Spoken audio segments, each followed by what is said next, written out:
Hello champions, how are you? Welcome to career Adda. जैसे कि मैंने पिछले लेक्चर में क्या किया था, फर्स्ट लॉ से रिलेटेड आपको सारे फर्स्ट लॉ का मैंने डेफिनेशन बताया, इनर्शिया बताया कि लॉ ऑफ इनर्शिया क्यों बोलते हैं उसको, इनर्शिया को क्लियर किया था, व्हाट इज इनर्शिया, इनर्शिया के टाइप्स बताए थे, इनर्शिया किस पे डिपेंड करता है वो भी बताया था मैंने।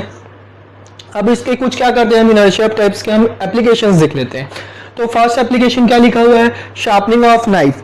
तो आप देखे होंगे कभी भी आप नाइफ को शार्प करवाने गए होंगे तो वहां पे क्या होता है कि जब भी हम नाइफ को शार्प करते हैं तो वो उसमें से क्या निकलती है, स्पार्क निकलती है ना। उसमें से क्या निकलती है, स्पार्क निकलती है। तो स्पार्क कैसे निकलती है, जैसे कि मैं यहां कर रहा हूं, ये नाइफ को शार्प कर रहा हूं, तो नाइफ को शार्प करें तो यहां से क्या निकलता है, स्पार्क निकलता है। तो बट ये जो शार्प करने वाली जो मशीन होती है वो क्या करती है, सर्कुलर में रोटेट करती रहती है। इसका डायरेक्शन क्या होता है, चेंज होता रहता है, इधर होगा फिर इधर होगा, मतलब ये कंटिन्यूसली डायरेक्शन चेंज कर रहा है क्योंकि सर्कुलर मोशन में। तो आप देख सकते हैं कि इस पॉइंट पे इस स्पार्क का डायरेक्शन क्या होगा, यहाँ होगा, और इस पॉइंट पे यहाँ होगा। तो यहाँ पे क्या हो रहा है, कंटिन्यूसली क्या हो रहा है, मोशन में होने के कारण क्या हो रहा है, इसका डायरेक्शन चेंज हो रहा है। तो यहाँ पे हम बोल सकते हैं कि इनर्शिया ऑफ डायरेक्शन हो रहा है, क्योंकि वहां पे क्या कर रहे हैं, हम फोर्स अप्लाई कर रहे हैं। तो नाइफ को अगर हमको शार्प करना है तो वहां पे क्या करना पड़ता है, फोर्स अप्लाई करना पड़ता है, इनर्शिया अप्लाई करना पड़ता है। तो इनर्शिया हम अप्लाई कर रहे हैं और उसका डायरेक्शन चेंज कर रहे हैं कंटिन्यूसली, तो वो क्या होगा, इनर्शिया ऑफ डायरेक्शन का एग्जाम्पल होगा या एप्लीकेशन होगा। तो शार्पनिंग ऑफ नाइफ आप बोल सकते हैं इसका एप्लीकेशन है इनर्शिया ऑफ डायरेक्शन का। इस क्वेश्चन आपसे पूछ सकता है, इनर्शिया ऑफ डायरेक्शन के कारण वो क्या होता है, उसका जो स्पार्क होता है, उस स्पार्क का डायरेक्शन क्या होता है, कंटिन्यूसली चेंज होते रहता है।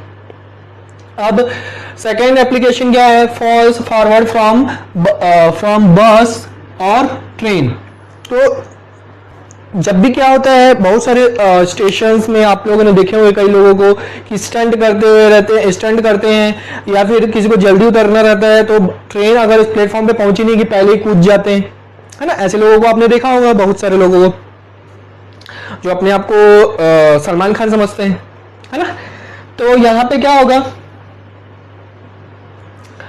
तो यहाँ पे क्या होगा कि फॉल्स फॉरवर्ड फ्रॉम बस और ट्रेन में जैसे ही हम क्या करते हैं, अगर चलती हुई ट्रेन से या चलती हुई बस से अगर हम क्या करते हैं, उतरते हैं, तो हमारा जो बॉडी है टच में है बस या ट्रेन के साथ, तो वो किस में होगा बच्चों, मोशन में होगी हमारी बॉडी, है ना, क्योंकि मूव कर रही है तो मोशन में है। तो अगर हम क्या कर रहे हैं, रोड पे अगर उतर रहे हैं या प्लेटफॉर्म पे उतर रहे हैं ट्रेन से, तो प्लेटफॉर्म तो रेस्ट पे है ना। तो तुरंत अगर हम हमारी बॉडी क्या हो रही है वहां पे रेस्ट पे हम लाना चाहते हैं, तो वो तुरंत रेस्ट पे आ पाएगी क्या, नहीं आ पाएगी। तो inertia of inertia of motion के कारण वहां पे क्या हो जाएगा, आप गिर जाओगे, फॉल हो जाओगे। तो कभी भी नीचे उतरने की कोशिश मत करना, चलती हुई ट्रेन से और चलती हुई बस से तो कभी भी नहीं उतरना चाहिए, है ना। पर अगर मान लीजिए आपको बहुत जल्दी है, आपको जल्दी हॉस्पिटल पहुंचना है या कहीं जाना है, तो आप क्या कर सकते हैं, आप जिस डायरेक्शन में ट्रेन चल रही है, जिस डायरेक्शन में बस चल रही है, तो उसी डायरेक्शन में आप उतरते हुए क्या करें, थोड़ा सा रनिंग करें उसके साथ साथ। तो उससे क्या होगा कि आप मोशन से होते हुए धीरे धीरे रेस्ट में आ जाएंगे, तो उस केस में आप गिरेंगे नहीं। समझ में आया बच्चों। तो इनर्शिया मोशन के कारण क्या होता है कि आपने बहुत सारे केसेस देखे होंगे कि ट्रेन से या बस से उतरते लोग गिर जाते हैं, तो वो किस कारण होता है, इनर्शिया ऑफ मोशन के कारण होता है, ठीक है, क्योंकि उनकी बॉडी क्या होती है, रेस्ट पे नहीं आ पाती। नेक्स्ट एप्लीकेशन क्या है, कारपेट इज बीटन। तो कारपेट आप देखेंगे, कारपेट को क्या करते हैं, बीट करते हैं, उसमें से बहुत सारे क्या निकलती है, डस्ट निकलती है ना, बहुत सारा डस्ट निकलता है। तो डस्ट क्यों निकलता है, क्योंकि वो क्या होता है, रेस्ट के कंडीशन में होते हैं, है ना।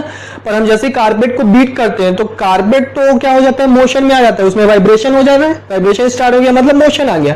तो कारपेट में तो वाइब्रेशन आ गया, पर उसमें जो डस्ट है वो मोशन में नहीं आ पाते सडनली, तो इनर्शिया ऑफ रेस्ट के कारण वो क्या हो जाते हैं, नीचे गिर जाते हैं। तो ये भी एक क्वेश्चन पूछा जाता है कि कारपेट को बीट करने से उसमें से डस्ट कैसे गिर जाते हैं, निकल जाते हैं। और आपसे ट्री के क्वेश्चन भी पूछ सकते हैं कि ट्री को हम क्या करते हैं, शेक करते हैं कंटिन्यूसली, तो उसमें से क्या होता है, फ्रूट्स गिर जाते हैं, है ना। पके हुए आम कैसे गिर जाते हैं, हम जब भी क्या करते हैं, गर्मियों में हम जाते हैं नानी के घर में, अपने गांव में जाते हैं घूमने के लिए, तो वहां पे हम जरूर आम के बगीचे में जाते हैं और आम के फल को तोड़ने की कोशिश करते हैं, और पेड़ को जोर जोर से हिलाते हैं तो आम के फल गिरते हैं, अरे वाह मेरे को इतने सारे आम मिल गए, हम ऐसे करते हैं कि नहीं करते हैं। तो आम मिल जाते हैं हमको, तो वो हम सबने कभी सोचा ही नहीं था कि इसको भी पढ़ना पड़ेगा, ये भी कोई फिजिक्स है। तो लाइफ में हर पॉइंट पे, हर जगह पे फिजिक्स से बच्चों, तो वो जो आम है गिर जाते हैं, वो भी इनर्शिया ऑफ रेस्ट के कारण नीचे गिर जाते हैं। समझ में आया बच्चों? क्योंकि ट्री को हम क्या करते हैं, शेक करते हैं, तो ट्री तो मोशन में आ जाता है, पर उसमें जो फल लगे हुए हैं वो मोशन में नहीं आ पाते, इसलिए इनर्शिया ऑफ रेस्ट के कारण नीचे गिर जाते हैं। तो ये 3 एप्लीकेशन याद रखिए, ये आपको एग्जाम में से पूछा जाएगा, है ना। तो इससे अब आप इनर्शिया, मुझे लगता है कि इनर्शिया ऑफ रेस्ट और मोशन और डायरेक्शन आपको तीनों अच्छे से क्लियर हो गया। तो इससे रिलेटेड कोई भी एप्लीकेशन या कोई भी क्वेश्चन आए तो आप जरूर बना लेंगे। ओके चैंपियंस, नेक्स्ट टॉपिक है मोमेंटम। मोमेंटम, ठीक है। मोमेंटम क्या होता है बच्चों? मोमेंटम को स्मॉल p से डिनोट करते हैं।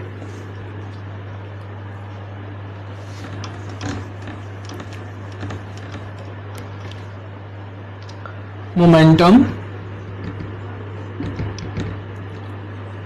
को हम किससे डिनोट करते हैं? स्मॉल p से डिनोट करते हैं, ठीक है। तो मोमेंटम जो होता है वो क्या होता है? मास इनटू वेलोसिटी, ये इसका फॉर्मूला होता है बच्चों।